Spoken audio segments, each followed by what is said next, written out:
Halo lur, piye kabare? Kembali lagi di Podme Podcast Milenial. Bareng aku Niki Andri Prabotama. Di episode keempat, aku masih sendirian, gak ditemenin siapa-siapa. Dan di episode ini aku bakalan sharing tentang 5 tips and trick bagaimana kalian bisa memuluskan langkah kalian untuk bisa S2 ke luar negeri. Oke, langsung saja kita ke tips and trick yang pertama, teman-teman.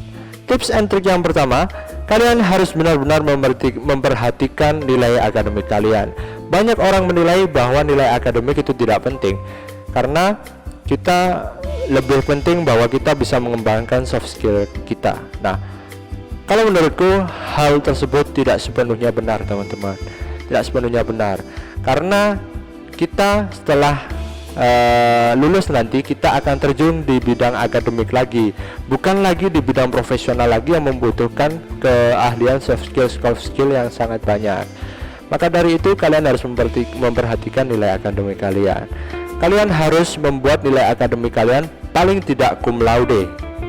Cum laude kalaupun kalian bisa. Kalaupun kalian tidak bisa, buatlah sekitar 3,3 lah. Itu patokan kalau menurutku ya, teman-teman ya.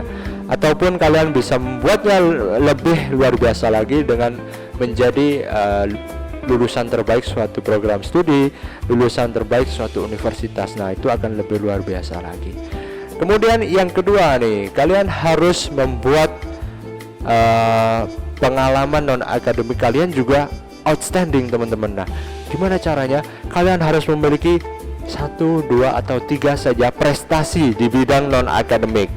3 saja, 2 atau 3 saja udah lumayan. Kalian ikut konferensi, kalian ikut kegiatan international exposure, kalian mendapatkan juara di tingkat internasional, nasional maupun di tingkat universitas, dan hal itu pun udah luar biasa. Nah, 2 hal ini, akademik dan non akademik ini sangatlah penting, teman-teman. Kalian harus benar-benar memperhatikan ini, membuat ini seimbang dan membuat ini outstanding. Jangan lupa ya, buat ini outstanding dan juga seimbang.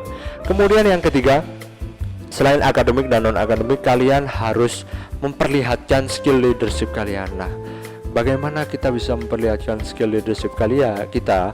Nah, kita bisa mengikuti berbagai organisasi, menjadi ketuanya di organisasi. Kita bisa menjadi ikut volunteer dan menjadi ketua yang mengorganisasi volunteer tersebut. Kemudian kita bisa menjadi kayak relawan ya, volunteer relawan sama saja. Sorry. Ya kayak gitulah, teman-teman ya.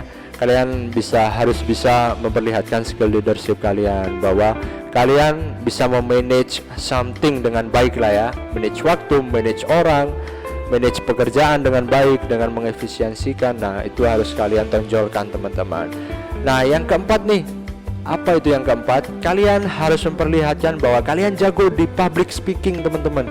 Public speaking, kalian gak malu-malu, kalian bisa ngomong di depan banyak orang. Nah, hal itu adalah hal yang penting banget.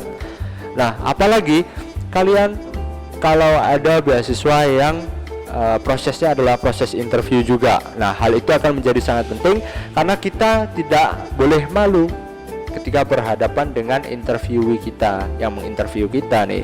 Jadi kita harus benar-benar public speaking kita bagus, kita harus melatih public speaking kita.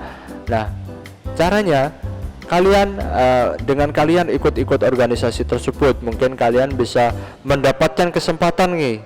Ketika kalian jadi ketua, presiden BEM, kalian mendapatkan kesempatan untuk pidato di depan orang banyak, depan guru, dosen, ataupun depan teman-teman anggota seorganisasi kalian. Dan yang terakhir adalah kemampuan bahasa. Kalian harus menguasai kemampuan bahasa, karena kemampuan bahasa akan menjadi hal yang penting, akan menjadi alat komunikasi kita ketika kita di luar negeri nanti, ketika kita sekolah nanti. Ketika kita tidak sekolah atau kuliah di negara yang tidak berbahasa Inggris, misalkan di Perancis, paling tidak kita sudah harus mengenal dan belajar sedikit tentang bahasa Perancis. Hal itu akan sangatlah penting, teman-teman, sebagai bahasa pengantar kita ketika kita nanti berada di negara yang tidak berbahasa Inggris tersebut. Karena hal itu akan memudahkan kita ketika kita beraktivitas sehari-hari, ketika kita ingin membeli makanan, ketika kita ingin berbelanja di supermarket, ataupun ketika kita mau bepergian ke kampus kita misalkan. Nggak lucu kan kalau kita tersesat kan? Lucu banget kan? Oke, karena kita nggak tahu bahasanya, pakai bahasa isyarat, maka kita tersesat. Nah, hal itu lucu banget ya teman-teman.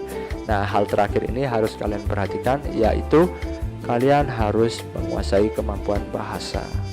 Oke, sekian tips dan trik kali ini. Terima kasih udah lihat video di episode keempat ini. See you in the next episode. Karena di the next episode aku bakalan ditemenin temen lagi, ada tamu lagi. Dan terima kasih.